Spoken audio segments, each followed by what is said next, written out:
An entirely different sort of education. There are now more than 4 billion people connected to the internet.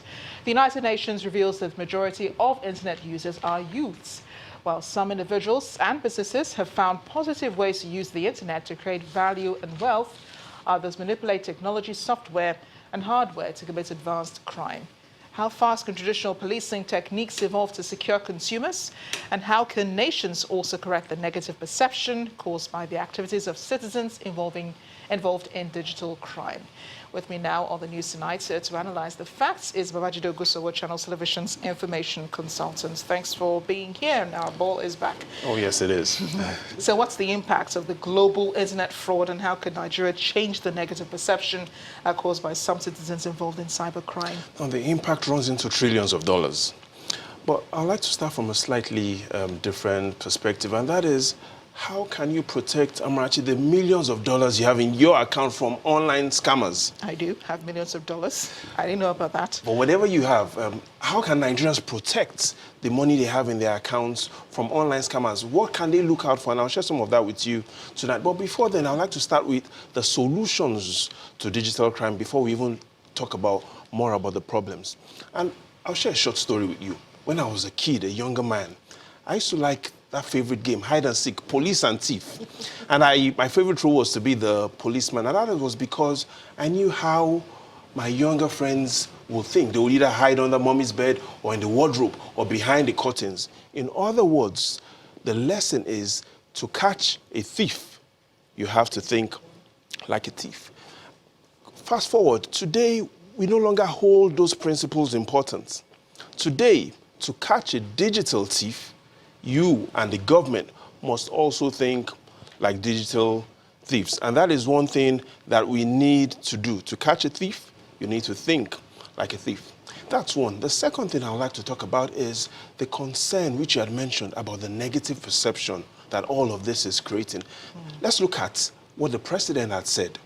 He had talked about only a minority of Nigerians are really causing the change and the sentiments, the negative sentiments that has resulted in people feeling that a lot of Nigerians are involved in cybercrime. But what does the evidence show?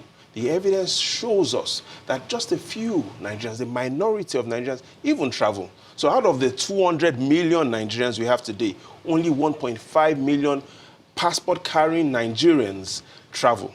And that is the evidence that we have. So clearly, what we need to do is to be able to change the perception that this is creating, and then be able to look at that fact that genuinely only minority of Nigerians are causing the challenges we face today. Well, that's because Nigerians are generally good people anyway. I mean, we do have, a good attitude and good characteristics and all that. But how many Nigerians really are even online in the first place? And then what are the challenges and the opportunities? And then how can the online police reduce these incidents of cybercrime? So we have some Nigerians that are online that are doing good business. And we also have some that are not doing so much of good business. In all, the evidence shows that we have over 120 million Nigerians. But the fact shows us that half of online Nigerians are located in only 10 states. So let's take a quick look at the 10 states that we have a lot of online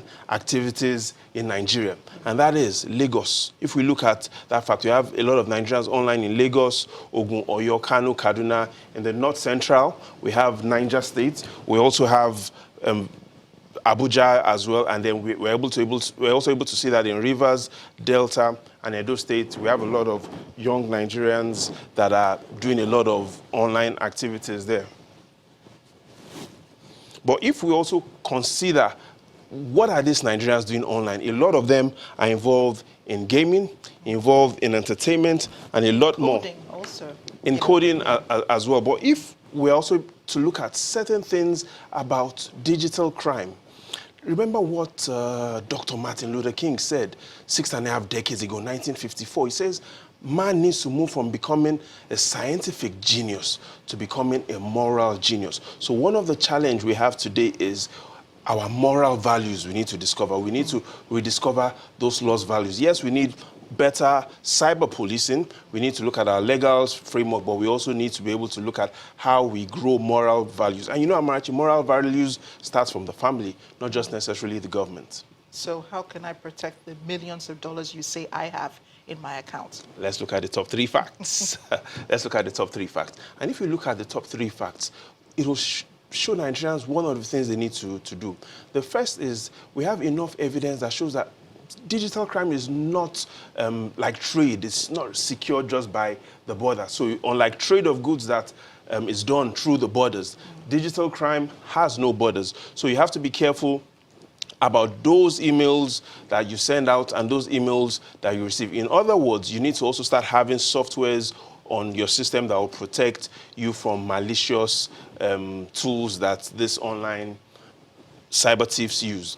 The second is, if we look at how many, the techniques of this digital scammers, their number one technique is emails. So every day, 5 billion fake emails are being sent out. Every day. Just think about that for a moment. Needs to be observant. So you need to be observant. And now, how do you protect the millions of dollars or the little money you might have in your account? The evidence shows there are some keywords that these online scammers use when they are sending emails. Now, let's look at some of the keywords that will protect you, and those are the words that you should focus on. Words like payments, urgent, request, attention, important, confidential, immediate response, transfer, and important updates. Now, whenever you get an email that has some of these words, you need to be careful before you reply. Because it triggers something in your head to respond. So you now know how you protect your money. Be careful when you get those emails. Look out for these keywords: payment, important update, transfer. Those are the words that the evidence from Ernst & Young has shown that the online scammers use. But again, you remember what we said when we started? To catch a thief, To think like one. so to catch a digital thief, we now need to ensure that our traditional policemen move on to become thinkers. Well, I don't have those millions of dollars you're talking about, Babajide. Maybe you do, and I'm sure you're already protecting your account. But now you know what keywords to look out for, and those are the keywords all Nigerians should look out for. Thank you But so ahead, much. clearly the days ahead look brighter than the days behind us. If we are able to review our thinking, and if we're able to improve the training for our policemen so that they are no longer trained as traditional policemen who are securing borders, they are trained with better mindsets. I have a feeling we'll be seeing this ball very much in the future. Thanks again for joining us on the And you know, News the at pleasure 10. is always mine.